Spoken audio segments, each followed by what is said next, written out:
হৃদয় বিদারক কাহিনী যেটি হচ্ছে, আমার সঙ্গে যে ইয়াসিন ভাইটি আছে, ওনার স্ত্রী মারা গেছেন আজ থেকে প্রায় ৪ বছর আগে।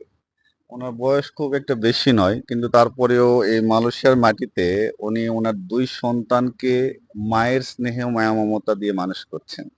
এরা যদি কোটি টাকারও মালিক হয়, মালয়েশিয়াতে কখনো এরা গাড়ি করতে পারবে না, বাড়ি কিনতে পারবে না, প্লাস এরা নিজস্ব লাইসেন্স দিয়ে কোনো দোকান দিতে পারবে না।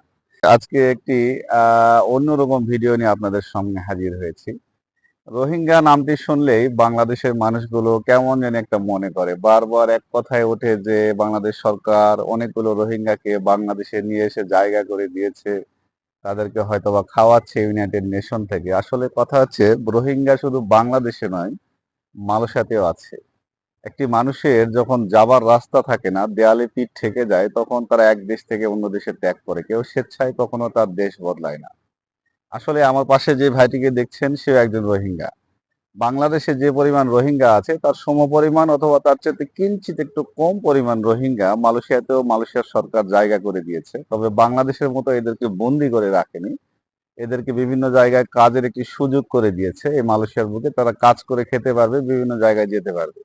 তাদেরকে একটি রেসিডেন্স কার্ড করে দেওয়া হয়েছে, যেটাকে ইউএন কার্ড বলা হয়, ইউনাইটেড নেশন থেকে যেটা আসে। এই কার্ডের দ্বারা তারা বিভিন্ন জায়গায় যাতায়াত করতে পারবে, কাজ করতে পারবে, সরকারের কোনো বাধা নিষেধ নেই। তাদেরকে পুলিশ বা ইমিগ্রেশন কোনো সময় ডিস্টার্বও করে না। আপনার কার্ডটি একটু দেখি ভাই, আপনাকে কি কার্ড দিয়েছে মালয়েশিয়া সরকার। আমার হাতে যে কার্ডটি দেখছেন, এটাকে ইউএন কার্ড বলা হয়, ইউনাইটেড নেশন থেকে। এটার নাম হচ্ছে আনস ইউএনএইচসিআর কার্ড, এর সংক্ষেপে বলা হয় এই কার্ডটিকে। এটাকে রোহিঙ্গা কার্ড বলে মালয়েশিয়াতে। এই কার্ড দ্বারাই এরা বিভিন্ন জায়গায় কাজ করে, বিভিন্ন জায়গায় যেতে পারে, থাকতে পারে। তবে একটি প্রতিবন্ধকতা আছে রোহিঙ্গাদের মালয়েশিয়াতে। এরা যদি কোটি টাকারও মালিক হয়, মালয়েশিয়াতে কখনো এরা গাড়ি করতে পারবে না, বাড়ি কিনতে পারবে না, প্লাস এরা নিজস্ব লাইসেন্স দিয়ে কোনো দোকান দিতে পারবে না। তো বিষয়টি যেটা বলতে চাচ্ছিলাম, যে আমার পাশে যে ভাইটি দাঁড়িয়ে আছে, সে রোহিঙ্গা ঠিক আছে, তবে মালয়েশিয়াতে সরকার এদেরকে যে কাজের সুযোগ করে দিয়েছে, বাংলাদেশে এইভাবে যদি রোহিঙ্গাদের কাজের সুযোগ করে দেয়, তাহলে হয়তোবা বিভিন্ন ধরনের কথা উঠতে পারে বাংলাদেশ সরকারের বিরুদ্ধে।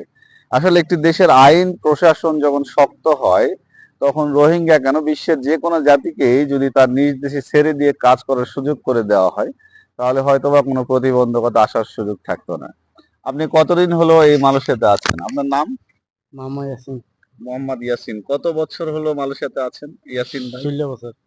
উনি ১৬ বছর হলো এই মালয়েশিয়াতে বসবাস করছেন, এবং উনি বৈধতার সঙ্গে বসবাস করছেন। ওনার পকেটে একটি ইউনাইটেড নেশনের কার্ডও আছে।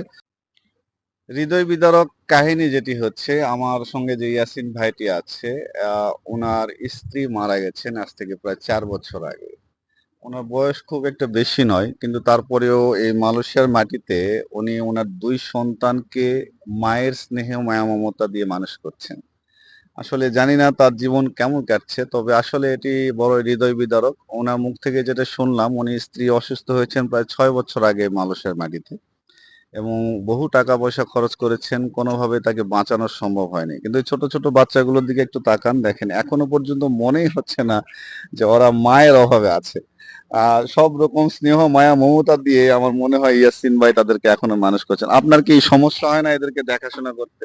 সমস্যা তাহলে যদি আমি ফালাই কাজ করি পারি না, ওই সইয়া লোক নাই না, আমি দে কাছে দাই কাছে মাদে লিয়ানি। উনি যেটি বলছিল যে এদেরকে রেখে দূরে কোথাও কাজে যেতে পারে না, কারণ ওদের বয়স, ছোটটার বয়স ২ বছর আর বড়টার বয়স হয়েছে ৮ বছর।